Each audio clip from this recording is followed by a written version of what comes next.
To start, when and why did you start Highland dancing? So I started, I was about, I was asking my mom this. I think I was 2, almost 3, as I was just before my 3rd birthday, roughly. And basically, I was just a ball of energy. I had so much that my mom, poor mom, didn't know what to do with me. I'm her 3rd child, so she was already exhausted with 2 toddlers. And then I came along and just had this abundance of energy. And I also, with the energy, didn't sleep all that great. So she decided, I need to get this kid tired and I need to get rid of some of this energy. So she put me in, honestly, every sport she could possibly think of. I did a little bit of like gymnastics, swimming, like everything like that, and dance was included. And I guess dance just really stuck. Like, we don't really have a background in it at all. My mama did it for a little while. When she was younger, but no real connection to Highland dancing at all. It was just chance that there was a local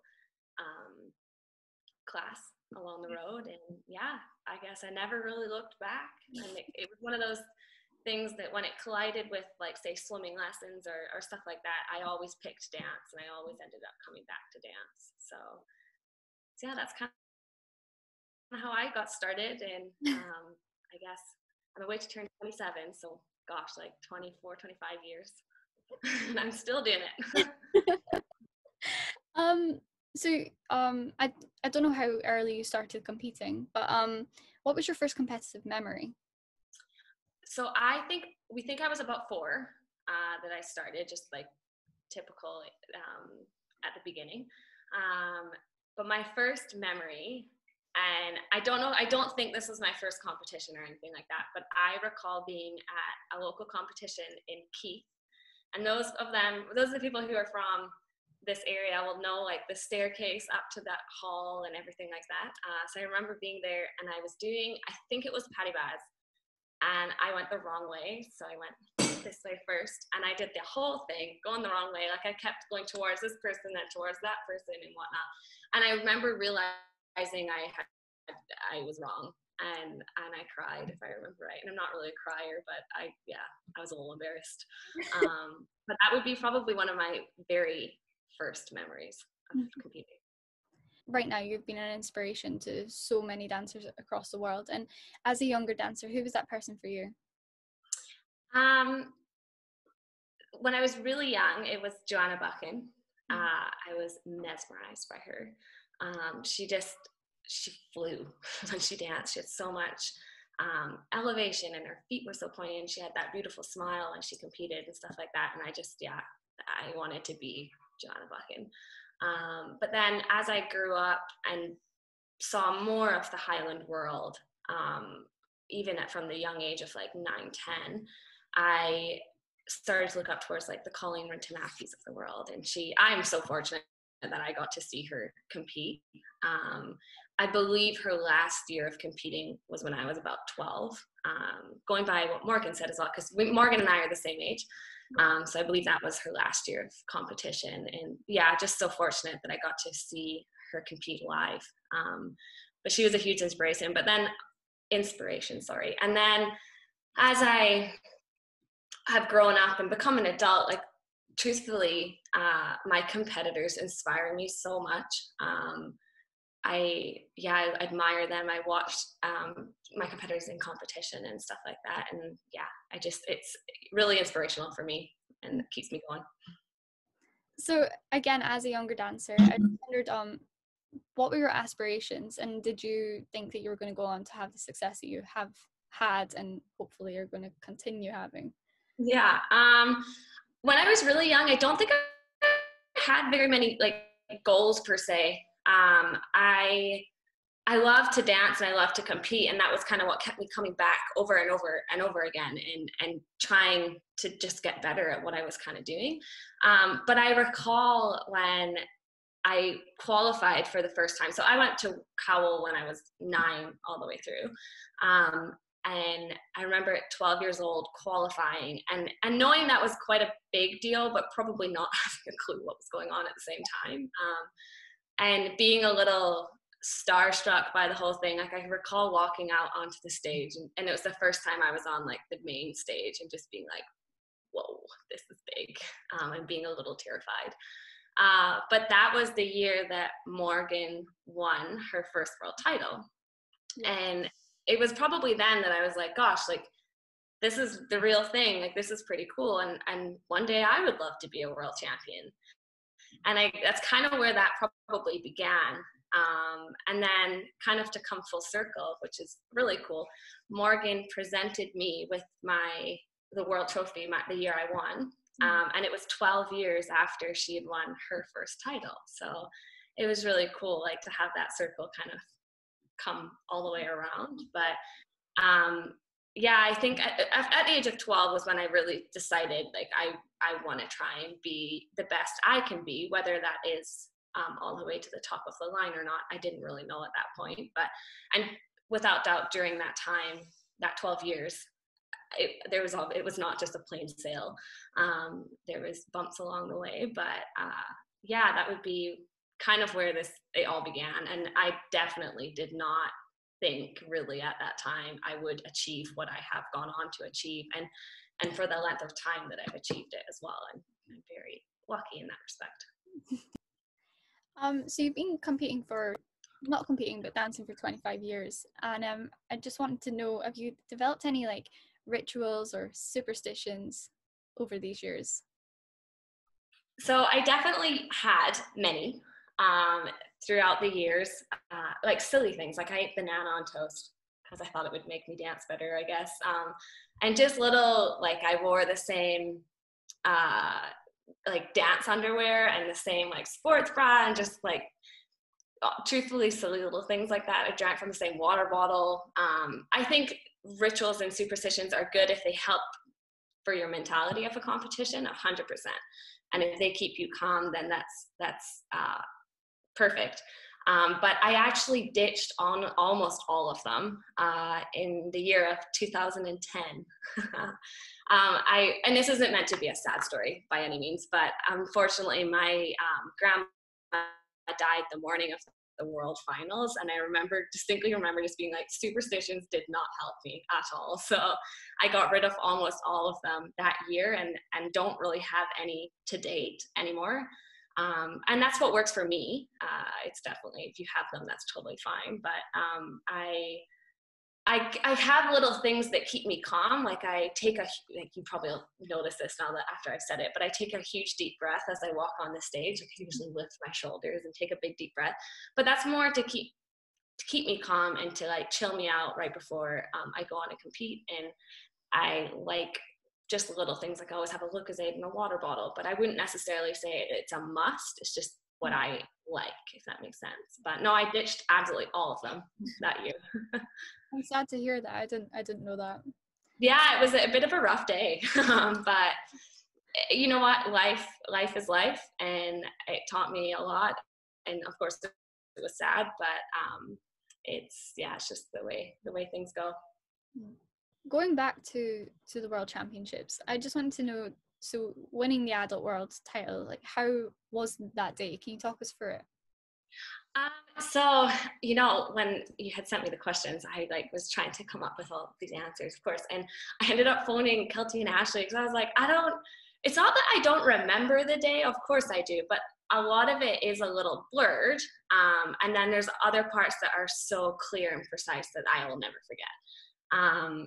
And of course, the whole day was a dream come true without doubt. Like, it was unreal, and if I could live that moment through again, I would love to. But I remember waking up in the morning and being oddly calm, it was just another ordinary day. And I'm not really a morning person, quite sleepy, and I went and got a cup of tea, and I was kind of looking around me, and everyone was a little not stressed or anxious or anything, but it was they were nervously excited. It was odd. And I remember Kelty and Ashley were fussing over what earrings they were going to wear, what outfit they were going to wear. And I was just this is really odd. What's happening? And my dad, he comes to Cowell, and he was can I get coffee? What can I do? And my mom's doing her hair. And I was just in my dressing gown, drinking tea, what is going on? Everyone was really excitedly nervous. And then I got ready, and from there it's a little bit blurred, but we turned up at the grounds, and as you know, there's like such a nervous, excited atmosphere that goes on that day. And we were really lucky, actually. We managed to find a space behind the east stand where like from the day before where the warm-up tent was, and nobody was in there except Cyan from Australia and her teacher. So we were fortunate to have so much space, and warmed up. I had so much energy for that day, which like sometimes by like August, you're like, I'm a little exhausted, but I just had abundance of energy. I warmed up probably double the length of time that I normally do. And then I remember I remember getting ready and stuff like that, but that's a bit of a blur, and like the fling and stuff like that's a blur. The sword is as clear as anything because I was alone on the stage. Unfortunately, the competitors I was with hit their swords that day, and I was by myself. And I remember actually coming off the stage after the swords and just being like, whoa, that was really nerve-wracking. Like my nerves were shot. But then I had a bit of a break, just the way the draw happened that year. I had a good chunk of time between, I was first on for the sword and then near the end for the chartreuse. So I had a lot of time to like chill out and come down off of that nerve-wracking experience. And then I don't recall much of the competition per se that day, except like obviously afterwards and going into the results. And then, of course, Marielle and I tied for the fifth time. I forget how many we've actually tied now. And I remember being very content in that moment. Like, and I didn't know the result at this point. And just being very, just like happy, I guess, like, wow, this is the closest I've ever gotten to this title, and how fortunate that I am sharing it with, like, in that moment, I was tying it with 5, I think, time world champion Marielle was at that point, and wow, like, that's a dream in itself. And then Derek Mitchelson came up to us and he was like, we're going to announce the tie. And I was like, I'm not ready to hear that. I'm not. And it's almost like I didn't really understand. Like, obviously I've been in a tie situation many times, but it was like I didn't understand what a tie meant, because I was just so content. I was like, no, like, we don't need to go any further right now, because I just want to be in this position for a little longer. And I didn't think I could be that lucky to win a world title. Like, I know it's the results are the results at the end of the day, but in that moment you're kind of like, I guess, clutching onto a little bit of luck in your mind. And I was like, nah, there's no way I'm that lucky to win a world title on a tie. And then he was like standing by us, and I was still quite confused, and then Billy started talking, and it like dawned on me what was happening. And I was like, oh wow, like, this is it. This is the moment you find out if you have won a world title on a tie or not. And I remember standing next to Marielle, and I almost feel like I could clutch onto that moment just a little longer, because it was so, like, such an honor to be there and be in that position. And then a distinct memory is my number being announced. And then I cried like a baby. And I'm not a crier, so that was like a surprise all in itself. I was like, what is going on? And I was really emotional about the whole thing. And we were still side stage during this. And then, of course, like, the whole excitement and stuff like that happens during like the side stage part. And then I remember, I think it was Carla Gardner I turned to, and I was like, is my makeup bad? She's like, yeah, you need to go fix it. And I was like, this is a once in a moment opportunity to get this picture. Like, these pictures do not come along very often, and I sure as heck don't want to look blotchy during it. So I was very focused on getting my makeup back, because it was like all the way over at the east stand. Like, I needed to be moved fast. Like, I did not know how much time I had. So I was quite like determined and focused, and also to go see my family and stuff like that. But the makeup was a huge, huge thing for me. And I got my embarrassing sliders that I had chosen to wear that day. Questionable life choice. Me and my sliders headed out the tent, and I was completely blown away by the response of the audience when I came out that side tent. Like that moment will never leave me, because it was just like I was just baffled. It's like, wow, people are standing for me. That's crazy. So that was a really cool moment. And I believe, I actually don't remember my physical reaction, but my best friend Robin, she was like, you curtsied. And I was like, excuse you, I did what? And she's like, yeah, you like curtsied and said thank you. It's like, that's odd, but okay. And I was very thankful, but to curtsy, odd. But anyway. And then kind of from that moment onwards, like the whole celebration and the whole experience as the day kind of went on was unbelievable. And I wish I could bottle it up and replay it over and over again. But it's funny, you kind of like, after you win such a dream, you're like left kind of sitting there like, whoa, like it's happened, like I did it, kind of thing. And I remember like being back at our we stay at the castle. That sounds way more bougie than it actually is. Sitting, and everyone was really like pumped up about this party that we were gonna have, like trying to get like all the things that, like the alcohol and the food and whatnot, and like the celebrations had started, and I was starving. I was like, I am so hungry. And my mom made me a little bowl of pasta, and I remember sitting there being like, I've just won the world and I'm having a bowl of pasta. Like, that's reality. So, and then the celebrations were obviously a phenomenal experience, and the celebrations post that day as well, like they went on for quite some time, and that was really cool, and I felt very fortunate to be a part of that as well. So one of my favorite things to learn after the fact was that was the year that the live feed was very clear, which I'm very, very thankful for. And it was really neat to hear people's stories of where they were when they were listening to the results. Yeah. So like a friend of mine, she was like, I was in Tesco's in the milk aisle and I just started crying. Like, do you remember your milk? And she was like, no. Because she was like, I just was bawling my eyes out. And she's been somebody I've danced with from a very young age, so she's kind of been there for the whole thing. And she's like, I was just standing in the milk aisle crying. So that was like a favorite thing afterwards, to hear just like people's stories, and then even more so how many people were following it that I had no idea at the same time. So it was really cool. On the lead up to Cowell, what is like a typical day practice for you? So typically, as I've gotten older, I definitely have to listen to my body more and more. Probably in the year of 2017, I realized that my body is the key to success.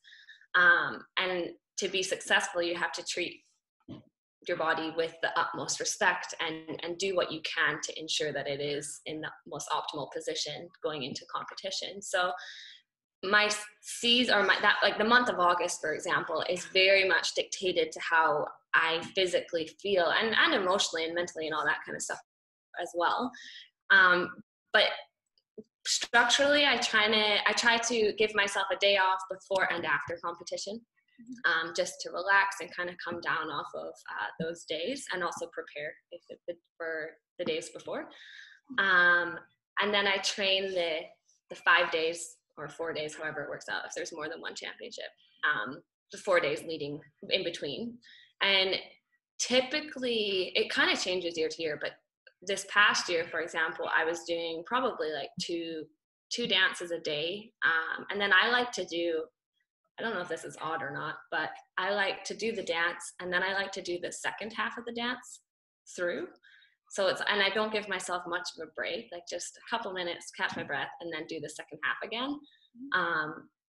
And my idea is to try and feel as good as the second half during the whole thing, like to try and close that gap is kind of where my mentality comes from that. So I tried to do 2 dances, but it's like 2.5 of, or I guess 1.5 of each dance. But it's very much dictated to how I feel. So if I like start training and I'm sore or even just tired, we'll maybe drop it to one dance or maybe not even do a dance to music. Equally, if I'm feeling really good, we might push it a little further and do a third dance or whatnot. It's very dictated to how I feel. And I'm really fortunate that my teachers trust me enough to tell them how I feel and they listen to my body as well, because I do think it is such a huge part of the competition season. So that's kind of how I lay it out. But like I say, it changes every year. Might try something different, see what happens. But yeah, that's kind of how I do it. Yeah. Do you have a favorite competition, whether it be here or Canada, and why? I do. So I've always loved the big competitions. I love the intensity of them. I love the lead up, the whole journey towards the Worlds or Canadians or whatnot, like those big competitions. I do love the whole aspect of it. But specific competitions, I love the Queen Mary. I just think it's so much fun. Just the whole thing, like you're in LA firstly, and I feel like a celebrity. And then it's warm, you're on a ship, which is so unique. It's the first one of the season typically, so it's there's that excitement added into it as well. And just the social aspect of it all as well is really fun. My cousin lives in LA and I get to go and visit her, which I really enjoy. And then also I've always loved the Open weekend. It's so much fun. And every weekend that I've been in Canada when during Open, I've always like had a little like piece of my heart over an Open, but it actually typically clashed with the provincial championship, so I was distracted. But the whole Open weekend is really cool and will forever hold like a fond memory of mine. And I hope to return to it one day. Yeah. Hopefully next year then. Yeah, fingers crossed.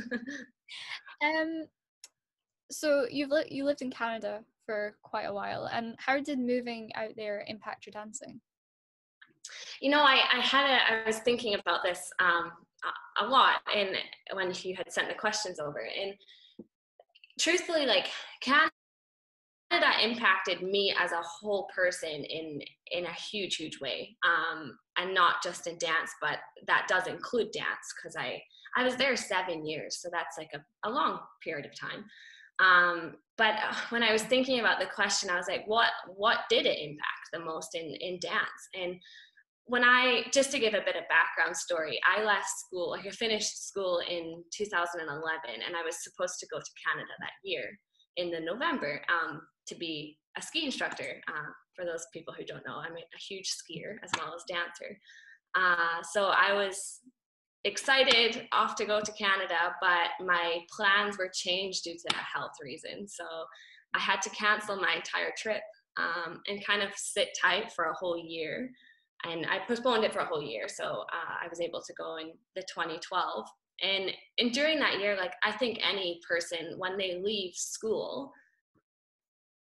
that's been their life as they've known it for their whole life, if you think about it. So when I left high school and then went into this year of kind of waiting, it was just like a bit of an odd year if I think about it, but I had this excitement of going and doing a ski season. So I went over to Lake Louise and I was skiing every single day and training and becoming a ski instructor and then going on to teach. And it kind of hit me how homesick I was during it was probably about a month in. I was like, wow, I miss Scotland, home, or just home. I miss my family, just those little things that really play into the homesickness. But I was dancing a little bit.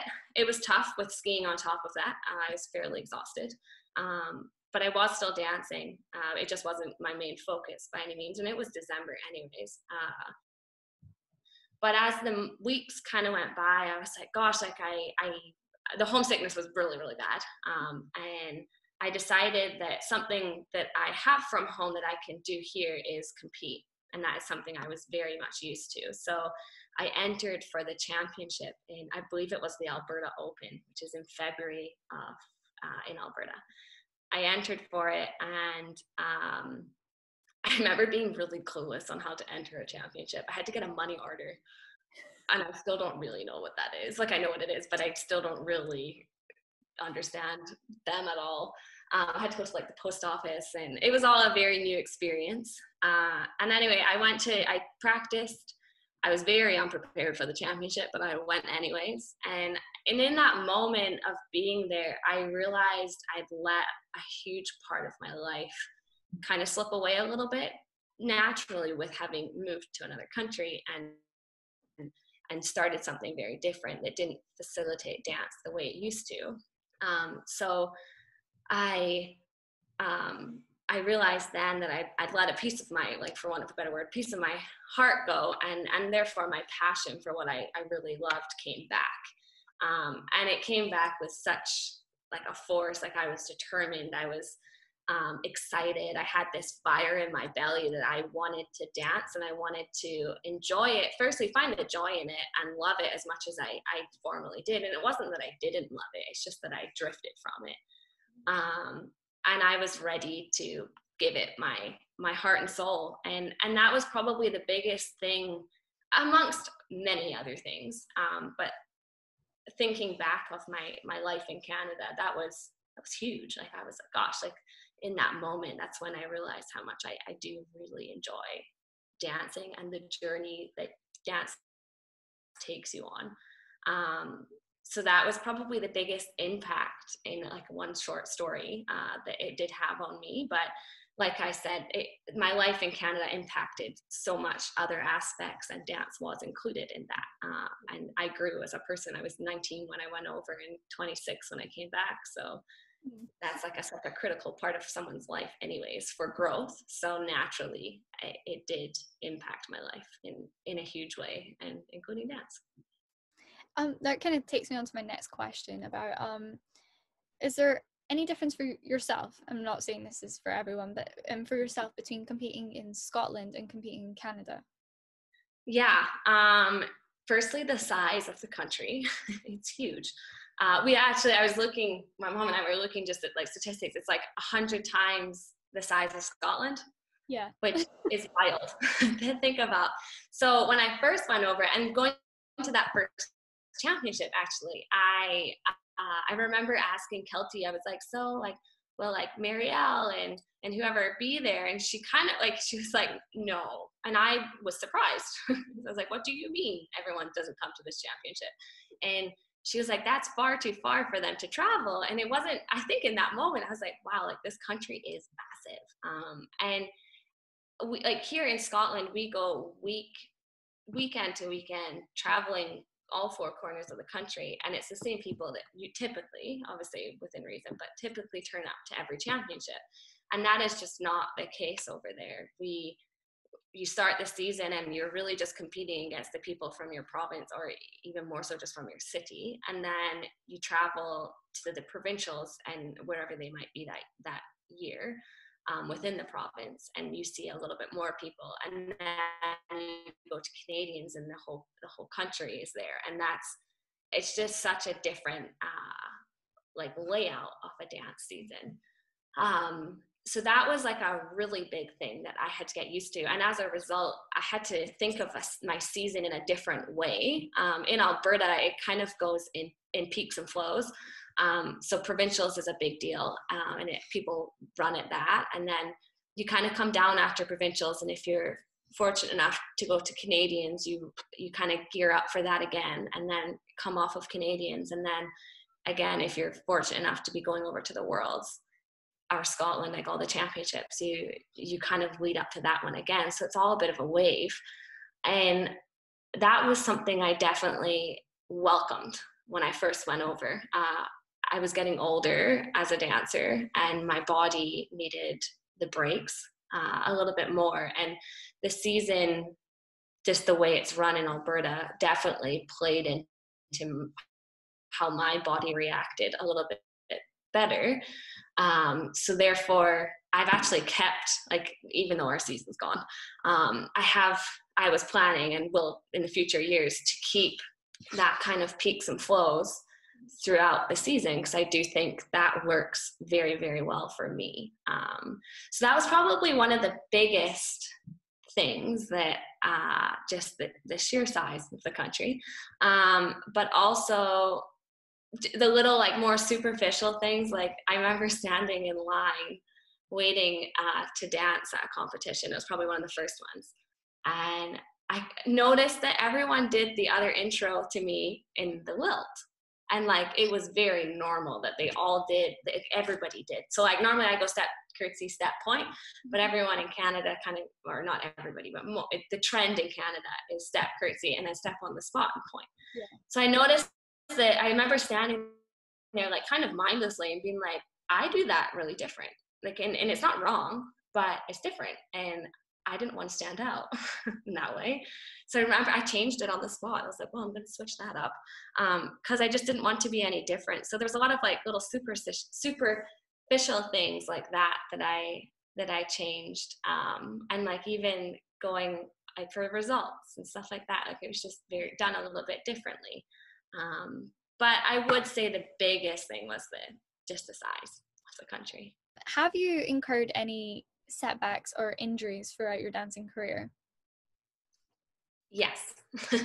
I have had my fair share of injury throughout my career. I have been fortunate enough to be able to still compete through most of them, whether that's good or bad.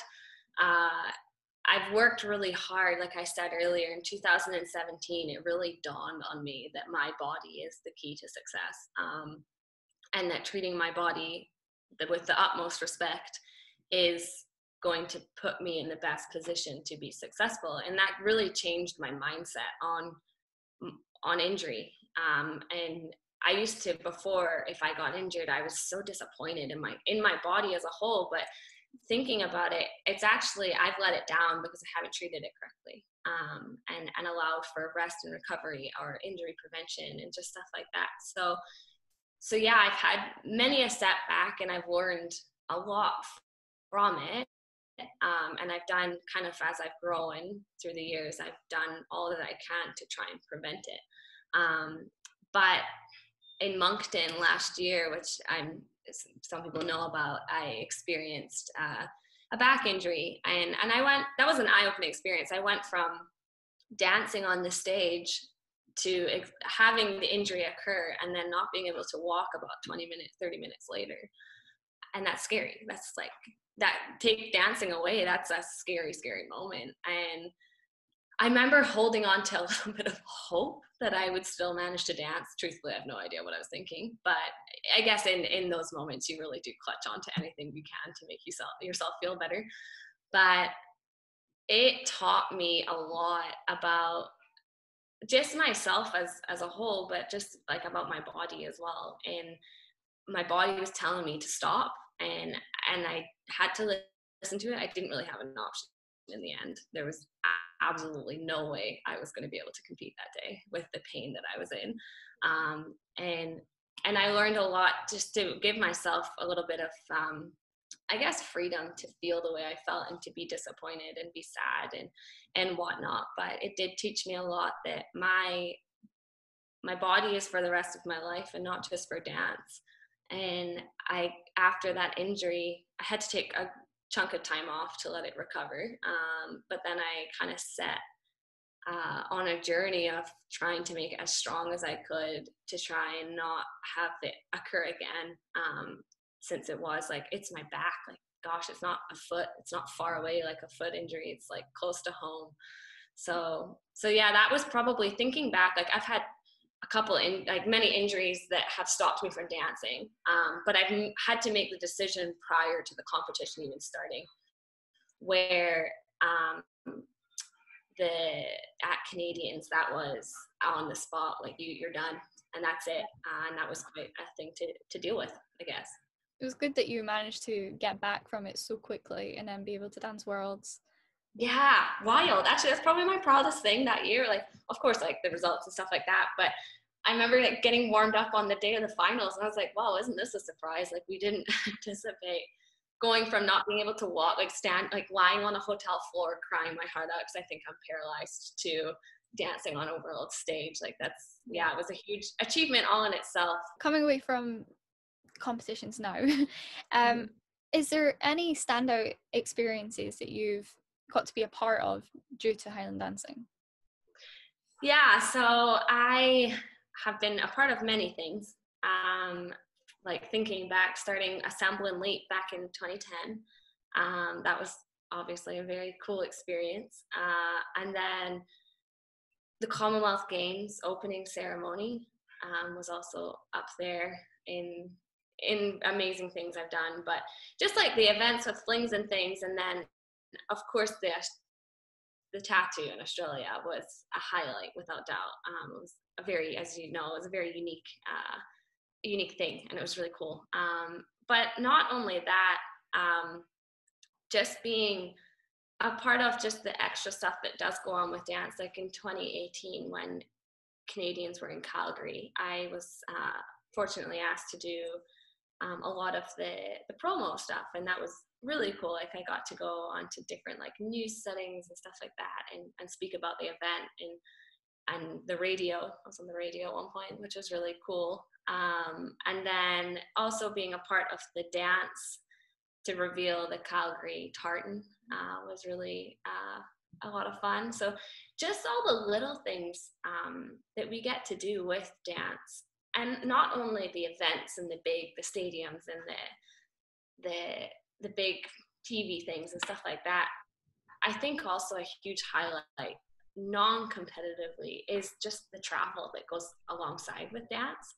Like I have so many fond memories traveling, just like being in airports and being in buses and whatnot like that, and just the fun that kind of comes along with those things. So yes, the big events that are non-competitive, of course, are huge highlights, but I think the whole journey through dance has many non-competitive highlights in it as well. If you could go back in time and speak to your younger self, what would you say? I think firstly I would probably tell myself to like take it all in, like that whole thing about life that everyone talks about when they get older. They wish they could take more of it in as they go. But so of course I would love to relive the whole thing again.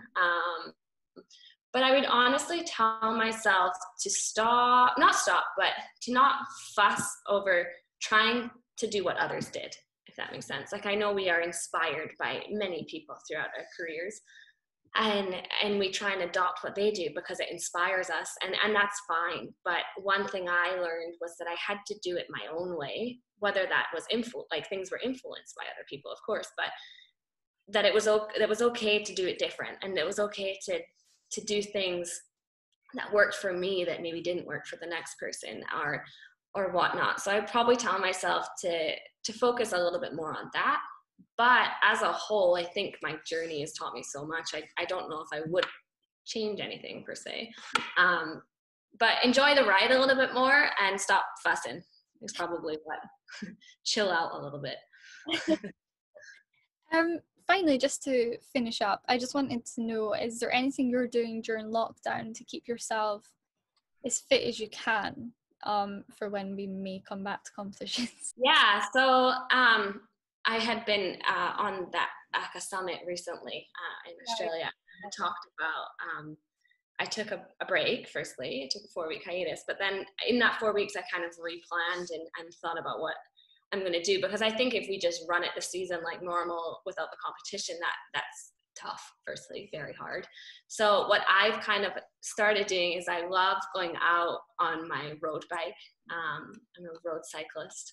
So I love going out and just seeing how far I can go. Usually go way too far and then regret that I have to bike all the way home. But I love road cycling. So I've been doing that as much as I can with the nice weather that we've been getting. But also I love doing just home workouts and CrossFit workouts and stuff like that. I kind of try and like keep it, switch things up a little bit just to keep it interesting. And then I am still dancing as normal can be right now, and just practicing on FaceTime and stuff like that, just as normal. I have my teachers in Calgary, so I'm kind of used to the FaceTime lessons anyways, so that hasn't necessarily been a huge change. But yeah, just trying to stay active firstly, because I think being active is such a healthy thing for us to do in this time anyways. But focusing more on the little things of dance, the little corrections I've never had time to fix, so trying to do those, but just kind of keeping it normal, and then not stressing either. I think we worry that we're not fit enough or whatever during the season, and the next championship's coming up and we have to get fit for it, and we definitely don't have those anymore right now. So if I want to dance, I dance, and if I'm not feeling it that day, then that's okay as well. And as long as you do something, I think is kind of my mindset. Get my shoes on and just do a little bit, that's okay. Equally, the days that I'm feeling it, why not do 2 dances to music to remember how unfit you are? But yeah, so just keeping a variety, and it'll probably change come June. I'll think of something different. Well, that's all my questions. I just want to say thank you so much for coming on and agreeing to do this. Oh, thank you. Super cool to be a part of this. Really enjoyed it, and like I said earlier, it's really cool what you've got going on here, and just how inspiring it is. And it's a little different as well, which is really cool.